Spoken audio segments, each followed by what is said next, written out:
রমাদানের অর্ধেকের বেশি দিন অতিবাহিত হয়ে গেছে, বাকি অর্ধেকেরও কম সময় আমাদের সামনে আছে।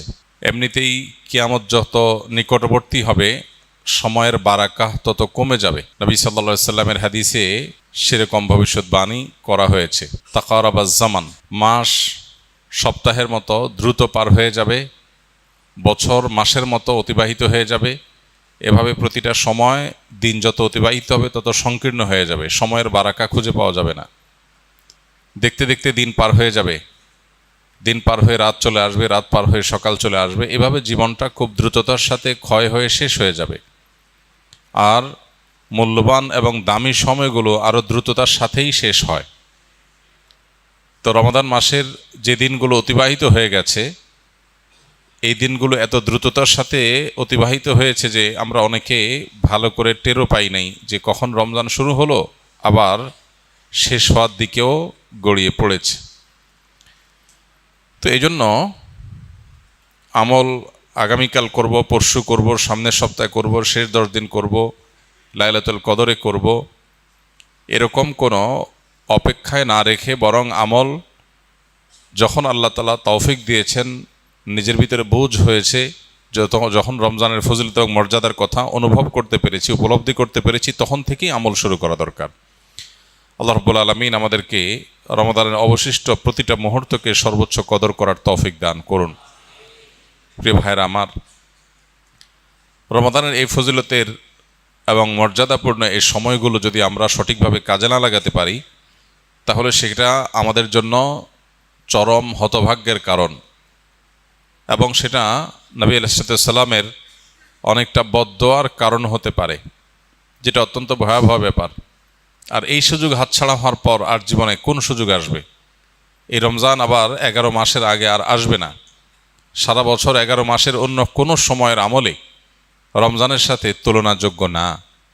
এজন্য এই মাসের অতিবাহিত হওয়া দিনগুলোর যে ক্ষতি হয়েছে, যে ঘাটতি হয়েছে, যতটুকু আমি পিছিয়ে পড়েছি, সেটাকে পুষিয়ে নেওয়ার জন্য এখন থেকে সংকল্প করি, শপথ করি, পণ করি, নিয়ত করি। আল্লাহ আমাদেরকে তৌফিক দান করুন। রমাদানের অবশিষ্ট দিনগুলোর মধ্যে সবচেয়ে গুরুত্বপূর্ণ আমলের নাম হলো এতেকাফ, যেটা রমাদানের শেষ দশকে করতে হয়।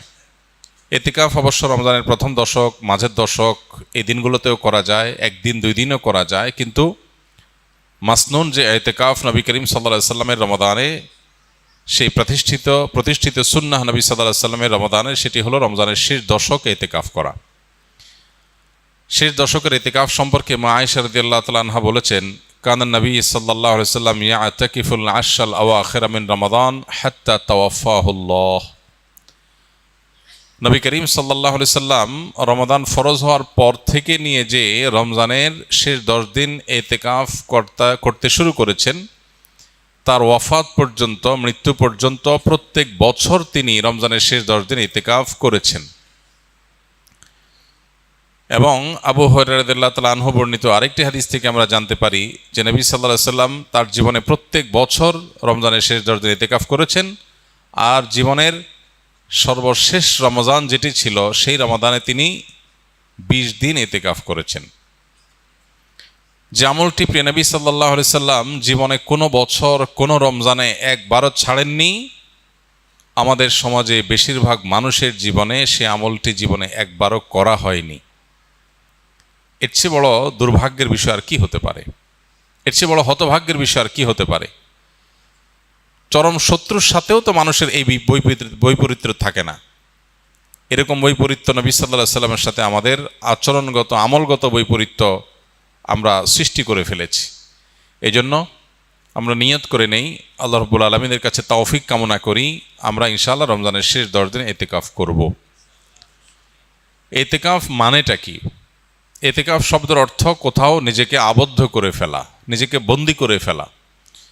ইতিকাফের মূল কথা হলো রমাদানের এই দিনগুলোতে যখন আমরা ইতিকাফ করব, এই দিনগুলোতে আল্লাহর ঘরে, মসজিদে নিজেকে আটকে ফেলা, আবদ্ধ করে ফেলা।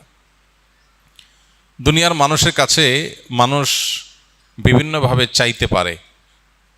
চাওয়ার চরম সীমা হলো, চাওয়ার সর্বোচ্চ লেভেল হলো যে কারোর গেটে গিয়ে বসে পড়া, পাও ধরে বসে পড়া, যে না দেওয়া ছাড়া যাচ্ছি না, যে কোনোভাবে আদায় করার জন্য পণ করা।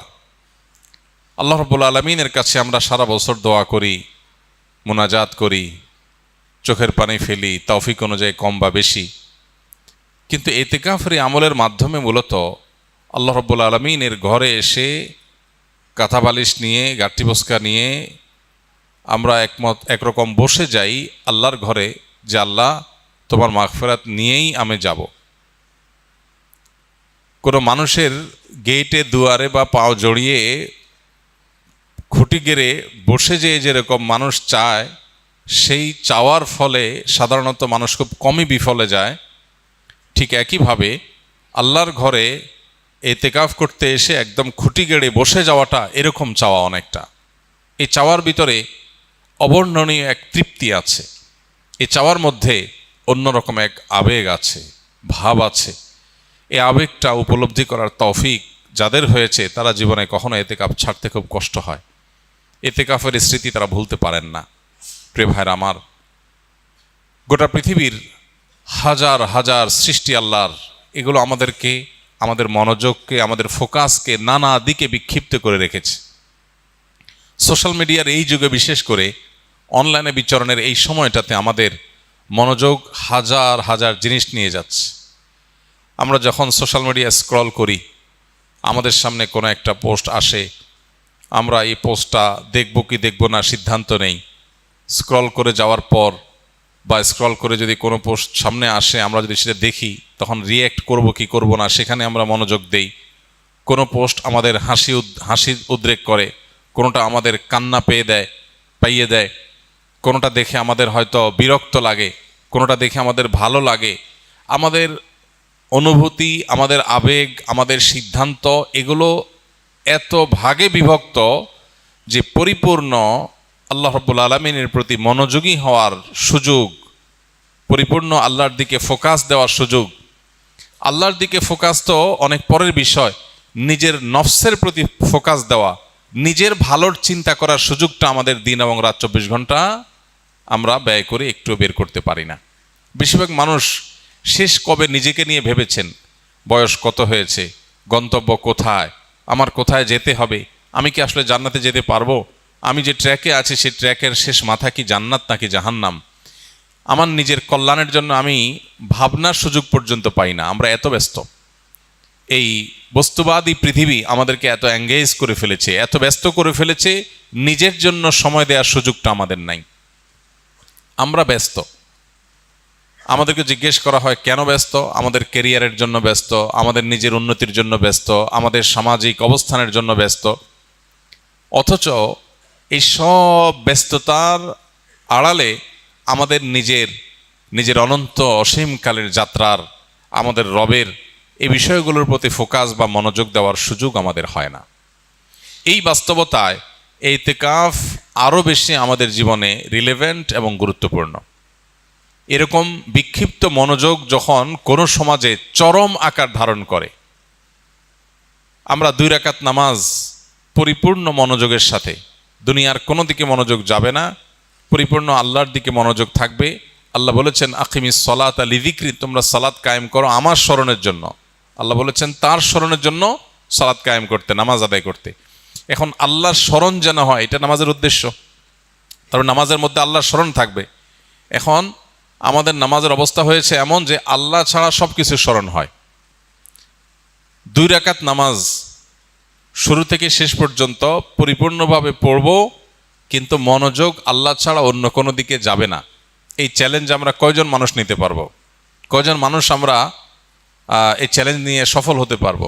চ্যালেঞ্জ নিয়ে দেখেন, যে নামাজ শুরু করেন, নফল নামাজ 2 রাকাত নিয়ত করেন, একদম সালাম ফেরানো পর্যন্ত একবারের জন্য ছেলে মেয়ে, ফ্যামিলি, বিয়ে শাদী, মা বাপ, ব্যবসা বাণিজ্য, কাজ কাম, পড়ালেখা, ক্যারিয়ার, সোশ্যাল মিডিয়া, বাইরের কোনো জগৎ, কোনো কিছুর প্রতি মনোযোগ থাকবে না, পরিপূর্ণ আল্লাহর দিকে মনোনিবেশ করবেন।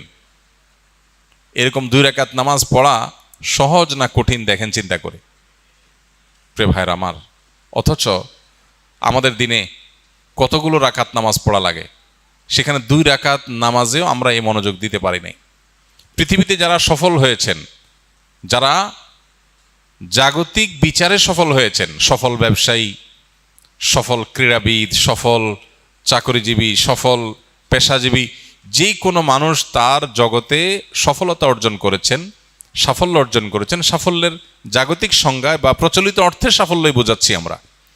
এই মানুষগুলোর জীবনী, এই মানুষগুলোর লাইফস্টাইল, এই মানুষগুলোর যে সারা জীবনের অভ্যাস, এগুলোকে নিবিড়ভাবে পর্যবেক্ষণ করার পর অনেক গবেষকদের দাবি হলো সেই সব মানুষরাই জীবনে সবচেয়ে বেশি সফল হয়েছে যাদের জীবনে ডিপ আওয়ারের পরিমাণ, পূর্ণ মনোযোগের সাথে কাজ করার পরিমাণ যত বেশি, তাদের জীবনে সাকসেসের রেশিও তত বেশি।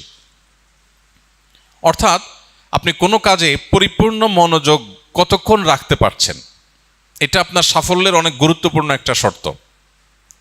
যে একটা কাজ করতে গিয়ে 5টা কথা মনে আসে, একদিকে চলে গেলে আরেক দিকে তার মাথা চলে যায়, তার জন্য সাফল্য খুব কঠিন। যে কোনো কাজ করার জন্য পরিপূর্ণ মনোযোগ দিয়ে করে, জগতে যাই হোক সে তার কাজ থেকে সরে না। আপনারা যারা স্কিলে ভর্তি হয়েছেন, প্রশিক্ষণ নিচ্ছেন, যে প্রশিক্ষণ পরিপূর্ণ মনোযোগের সাথে নিচ্ছে, ক্লাসে পূর্ণ মনোযোগ দিচ্ছে, সিস্টেম পরিপূর্ণ মানছে, এই মুহূর্তে সে প্রশিক্ষণ নিতে আসছে, অন্য জগতে সে যেতে চায় না, পূর্ণ মনোযোগ দিতে পারে, সে তত বেশি সাকসেস হয়।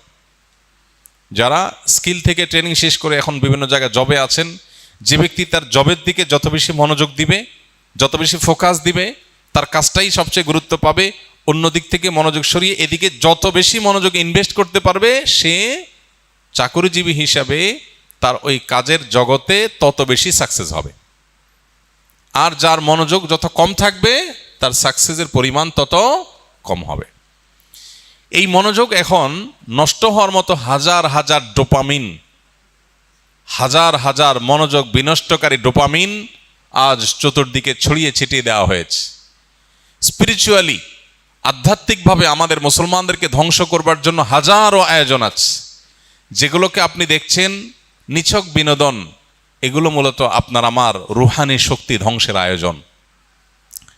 যেগুলোকে আপনি দেখছেন নিছক টাইম পাস, সেগুলো আসলে টাইম পাস না, সেটা আপনার লাইফ পাস। আমাদেরকে শেষ করে দেওয়া হচ্ছে, মনোযোগ নাই। 2 রাকাত নামাজ পড়ার মতো মনোযোগ যার নাই, তার জীবনে সাকসেস কোত্থেকে আসবে? প্রিয় ভাইরা আমার, ইতিকাফ আপনার জীবনে, আমার জীবনে এই অভাবটা পূরণে সবচাইতে বড় ভূমিকা রাখবে। কারণ ইতিকাফের মানেই হলো তুমি একমুখী হও। 355 দিন তোমার ব্যবসা বাণিজ্য, কাজ কাম, ফ্যামিলি, সোশ্যাল মিডিয়া, তোমার আশপাশ, প্রতিবেশী, পরিবেশ ইত্যাদি ইত্যাদি, এগুলো নিয়ে হাজারটা কাজ নিয়ে তুমি ব্যস্ত ছিলে। 10টা দিন তুমি পরিপূর্ণ শুধু নিজের প্রতি মনোযোগ দাও, নিজেকে সময় দাও, নিজের আল্লাহর সাথে সম্পর্ককে নিবিড় করো, শুধু আল্লাহকে স্মরণ করো, একমুখী মনোযোগ দেওয়ার চেষ্টা করো। এই প্রচেষ্টার নাম ইতিকাফ। ইতিকাফ আমাদের জীবনের মিনিং চেঞ্জ করে দিতে পারে। ইতিকাফ আমাদের জীবনের অর্থকে পরিবর্তন করে অনর্থক জীবন থেকে অর্থবহ জীবনের ট্র্যাকে আমাদেরকে তুলে দিতে পারে। এই জন্য ইতিকাফের নিয়ত করবো তো ইনশাআল্লাহ। এই ইবাদত কত গুরুত্বপূর্ণ হলে নবীজি জীবনে কখনো ছাড়েননি। তিনি অন্য অনেক নফল আমল মাঝে মধ্যে করতেন, মাঝে মধ্যে ছাড়তেন। ইতিকাফ এমন আমল যে কখনো তিনি ছাড়তেন না। তাহলে আমলের ইম্পর্টেন্সি, এ আমলের গুরুত্ব, এ আমলের মাহাত্ম্য কত, সেটা বলার আর অপেক্ষা রাখে? অতএব আমরা নিয়ত করে ফেলি যে যাদের তৌফিক আছে তারা এই বছরই, আর যাদের তৌফিক নেই তারা পরবর্তী বছর জীবনে যখনই সুযোগ হবে আমরা ইতিকাফ করবো ইনশাআল্লাহ। শয়তান আমাদেরকে মিথ্যা কথা বলে, আমাদেরকে দূরে সরায়। যে কোনো ভালো কাজ করতে আপনি যখন নিয়ত করবেন, শয়তান দেখবেন আপনার সামনে নানান চ্যালেঞ্জ সামনে এনে হাজির করবে। শয়তান আপনাকে বলবে, তুমি যদি ইতিকাফে বসো তোমার কাজ কামের কি হবে, ফ্যামিলি চলবে কিভাবে, তোমাদের কেরিয়ারের ক্ষতি হবে, এরকম নানান মিথ্যা কথা শয়তান এসে বলবে। শয়তানকে বলতে হবে, আমি যদি ইতিকাফের সময় শুরু হওয়ার আগে মরে যাই, হাত পা ভেঙে হসপিটালে ভর্তি হয়ে যাই, অ্যাডমিট হয়ে যাই, আমার কাজগুলো কি সব থেমে থাকবে? পৃথিবীর সব যেটা যেখানে আছে সেখানে স্টপ হয়ে যাবে? যেহেতু আমি হসপিটালে অ্যাডমিট আছি, আমি সুস্থ হওয়ার পরে আবার সব চলবে এরকম? তাহলে আমি কোন মিথ্যা জুজুর ভয়ে আমার আমলকে পিছাচ্ছি, আগামী রমজান পর্যন্ত হায়াত পাবো সেটাও তো আমি জানি না। এই জন্য ভাই এতেকাফে বসার নিয়ত করবো তো ইনশাআল্লাহ। আল্লাহ আমাদের সবাইকে তৌফিক দান করুন। এতেকাফে যারা বসবেন তাদের উদ্দেশ্যে বলতে চাই যে এতেকাফে বসে সোশ্যাল মিডিয়া, ফেসবুক স্ক্রল অথবা মোবাইলে অতিরিক্ত ব্যস্ততা, আড্ডা এগুলো বাদ দিয়ে পরিপূর্ণ আল্লাহর স্মরণ, দোয়া, রোনাজারি, কোরআন তেলাওয়াত, লম্বা লম্বা রাকাতে নফল নামাজ, ওয়াজ ও নসিহা, দ্বীনি বই পুস্তক পড়া এবং বেশি বেশি আল্লাহর স্মরণ করা, এগুলোর মধ্য দিয়ে এ 10টা দিন কাটাবার চেষ্টা করি। আমাদের অভ্যাস খারাপ হয়ে গেছে, আমরা আল্লাহর দিকে মনোনিবেশ করে দীর্ঘ সময় থাকতে পারি না। এই জন্যই আমাদের ট্রিটমেন্ট হলো একটা লম্বা পিরিয়ড, এই 10 দিনের পুরো সময়টা নিজের বিরুদ্ধে যুদ্ধ করা, সংগ্রাম করা, অভ্যাসটাকে পরিবর্তন করার চেষ্টা করা। এটাই আমাদের দুনিয়া এবং আখিরাতের সাফল্যের অন্যতম সিক্রেট হিসেবে কাজ করবে। আল্লাহ রাব্বুল আলামিন আমাদের সবাইকে নবী সাল্লাল্লাহু আলাইহি সাল্লামের হারিয়ে যাওয়া অবহেলিত এই আমলটিকে পুনরায় জীবিত করার তৌফিক দান করুন। মসজিদে মসজিদে এতেকাফের জন্য সিরিয়াল পড়ার কথা, এতেকাফের জায়গা পাওয়া যাওয়ার কথা না, কিন্তু দুর্ভাগ্য আমাদের মুসলমান সমাজে এতেকাফ করার জন্য লোক পাওয়া যায় না। লোক পাওয়া যায় না, 2 জন 1 জন 3 জনের বেশি লোক পাওয়া যায় না। গড়ে প্রত্যেকটা মসজিদে 2-3 জনের বেশি মানুষ এতেকাফে বসানো যায় না, অথচ পুরো মহল্লাতে শত শত মানুষ বসবাস করছে। সবাই ব্যস্ত, সবাই ব্যস্ত। ব্যস্ততার এই মিথ্যা আমাদের শয়তান সারা জীবন দেখিয়ে যাবে, মনে রাখবেন। আপনার সামনে যেদিন মালাকুল মউত হাজির হয়ে যাবে সেদিন আপনার কোনো ব্যস্ততার অজুহাত কুলাবে না। জীবনের এই সুযোগ আমি আবার পাবো সে গ্যারান্টি আমার হাতে নাই। অনেক মানুষ ছিলেন আমাদের সাথে গত রমজানে, এই রমজানে নাই তারা আমাদের সাথে। অতএব জীবনের সকল ব্যস্ততাকে ঠেলে দিয়ে এতেকাফে বসার নিয়ত করবো ইনশাআল্লাহ। কারোর যদি এমন হয় যে তিনি মসজিদে বসে কাজ না করলে, এতেকাফের মধ্যে কাজ না করলে তার ফ্যামিলির রুটি রুজির ব্যবস্থা হবে না, এরকম সিরিয়াস লেভেলের গরিব যদি হয়, তাহলে মসজিদে বসে এমনকি মালামাল কেনাবেচা লাগলে, ওলামা একরামের ফতোয়া আছে যে মালামাল বাইরে রেখে মসজিদে বসে সাথে কেনাবেচা সাধারণত জায়েজ নাই। এতেকাফকারী ব্যক্তির জন্য জায়েজ আছে যে বাইরে মালামাল থাকবে, তিনি ভিতর থেকে এটার কাজ করবেন, এখান থেকে পরিচালনা করবেন। যদি সেটা নিরুপায় লেভেলের হয়, একান্ত আর্জেন্ট কিছু হয়, সেটা তার জন্য করার সুযোগ আছে। আমরা অনেকে এতেকাফকে অহেতুক ভয় করি। আমরা মনে করি এতেকাফ মানে বোবার মতো বসে থাকতে হবে, 10 দিন কোনো কথাই বলা যাবে না। এরকম না।